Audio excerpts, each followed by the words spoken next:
You can't buy that kind of dirt cheap.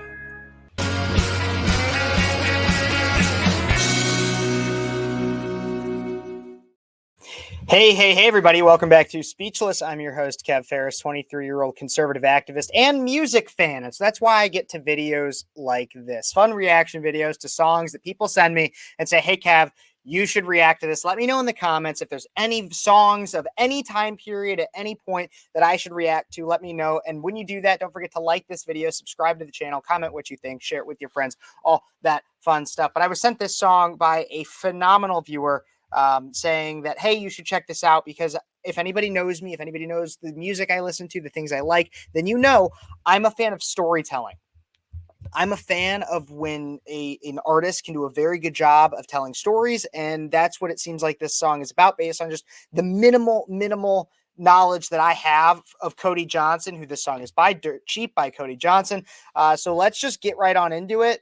Take a look and a listen. We'll talk about the video. We'll talk about the lyrics, and we'll analyze it. And just a reminder, everybody, don't forget, like, subscribe, comment, share. I'd appreciate it. But let's get on into this video right here.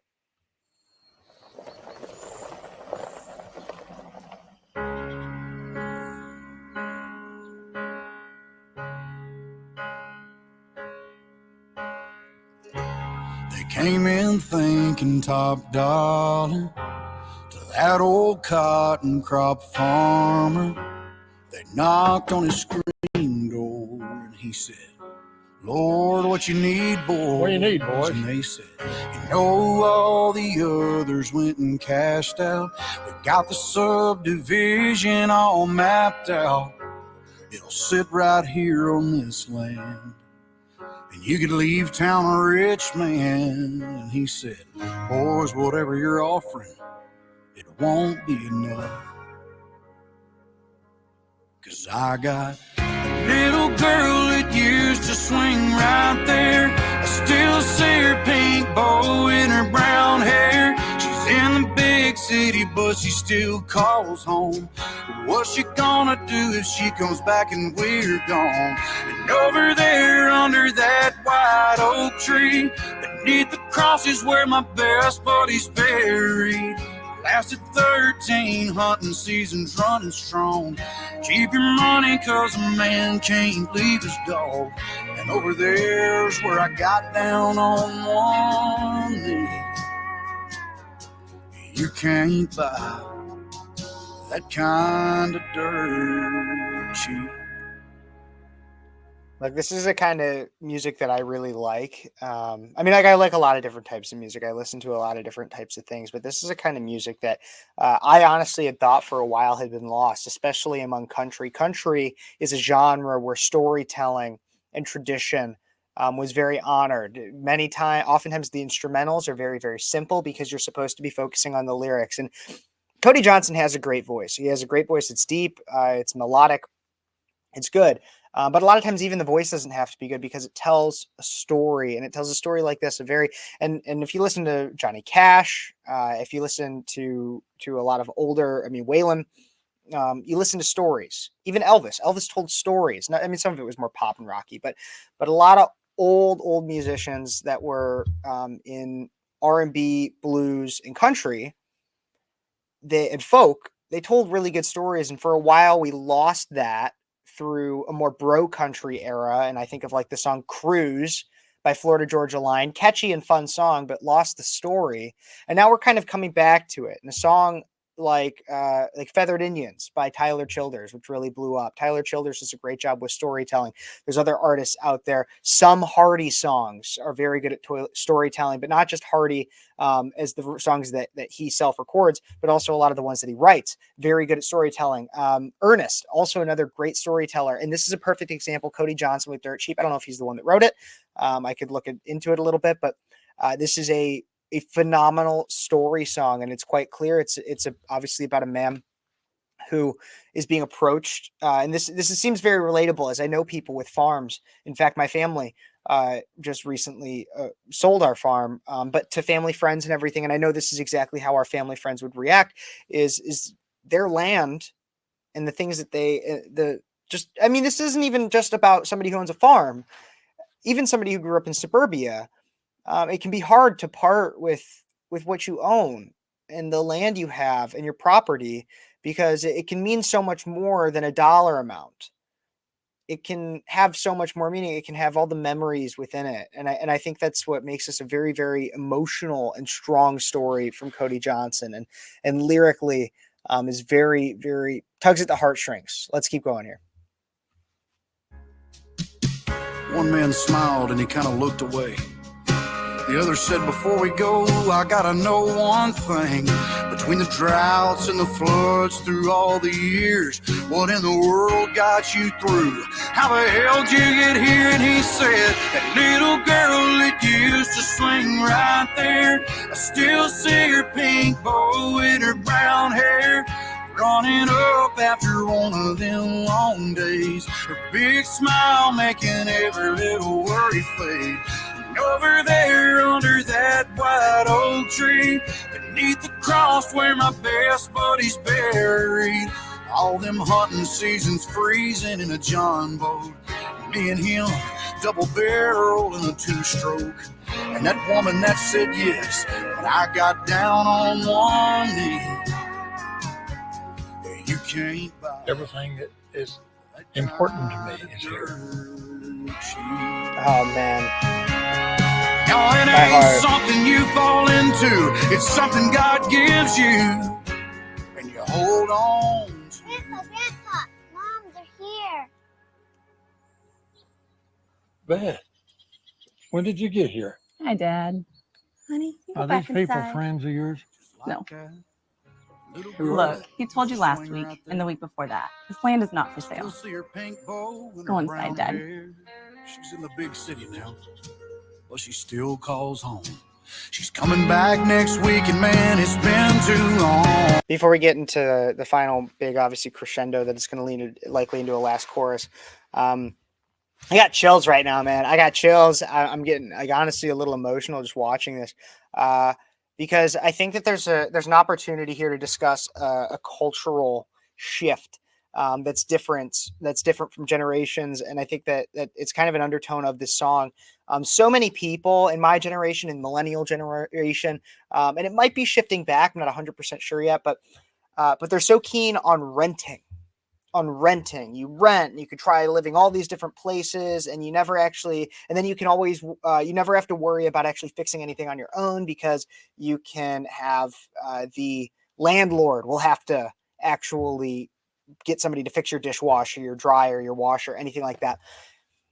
And so there's a lot of people that never own anything, and it leads to a very liberal society. It makes it so that you don't necessarily have any care or any respect for the property, because you don't actually own it. You don't actually ever own anything, and you're kind of just throwing away money. And I get renting through college, everything. I'm not crapping on that, but eventually in your life, everybody should start owning something, and then learning to respect what they own. And then you create memories like this. And so a song like this is traditional, not just in the sense of the idea of like, oh, there's this old man and he has all of these memories and this heart-wrenching idea of people coming to him saying, we want to buy this land. We have all these ideas to develop on it and everything like that. This is traditional in the fact of even just owning property. And I think there's a beauty to that. And there's a beauty to it because it's also preserving the tradition of passing down that property from generation to generation. And I think it's amazing because it protects a conservative value. And so you could have somebody who is traditionally more liberal and kind of watches this and it tugs at their heartstrings. And that message would totally go right over their head, because this does have a message of keeping things within the family has so much more value than whatever number you could put on a check, and passing that down and having a love and a respect for it and keeping it going. And I think it's also important to notice that little girl with the pink bow that's mentioned in the, obviously that's her, that we could see kind of through the cinematic moment, but she even has the pink bow as she's grown up. And I think that it was intentional, but it's poetic and a note that we would have missed had I not paused here. You might have missed if I didn't pause here. So let's finish this song out. Over there under that white oak tree, beside the cross where my best buddy's buried, lays a puppy posted up in the shade. That woman never could turn away astray. I guess that's why she said yes when I got down on one knee. Lord, long as all this is here, why the hell would I ever leave? You can't buy that kind of dirt cheap. Man, so that's Dirt Cheap by Cody Johnson, a phenomenal storytelling song. You could also go check out the behind the scenes if you'd like. Such an emotional song, a very, very profound story. It pulls at your heartstrings. It's emotional, and it's relatable. And like I said, I think it's an important aspect to say that this is a beautiful thing about country and folk type music, especially when it's storytelling.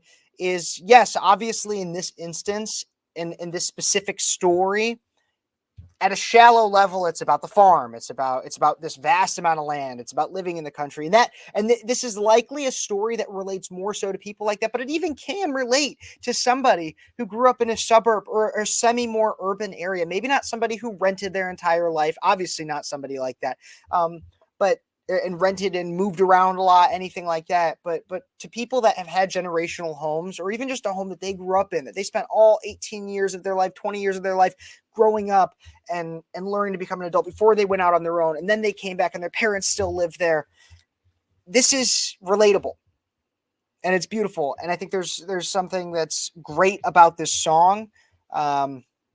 And you definitely have to be in the right mood to listen to it. Cause I'll tell you, I mean, like if I'm trying to hype myself up and get happy, it's not the kind of song for that, but it is really well written. And it speaks to a time of songwriting that had been lost until recently.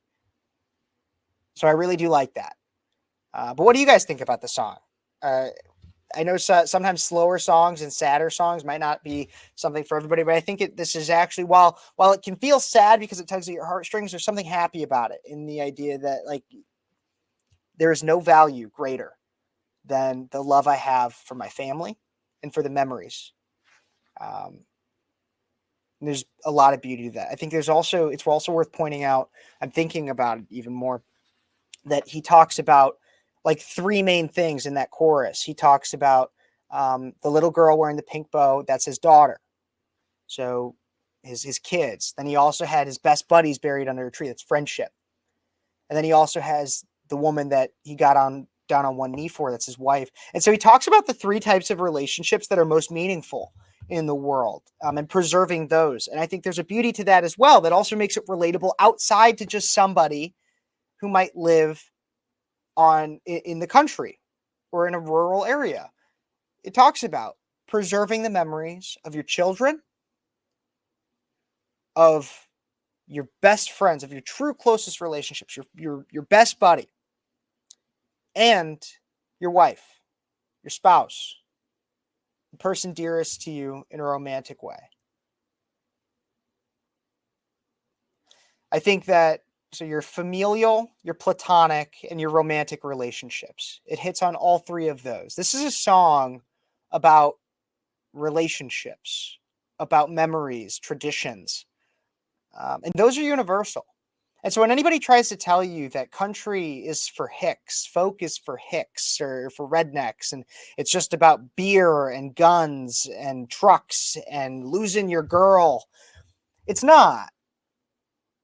Country is for everybody. Can be, if you let it be.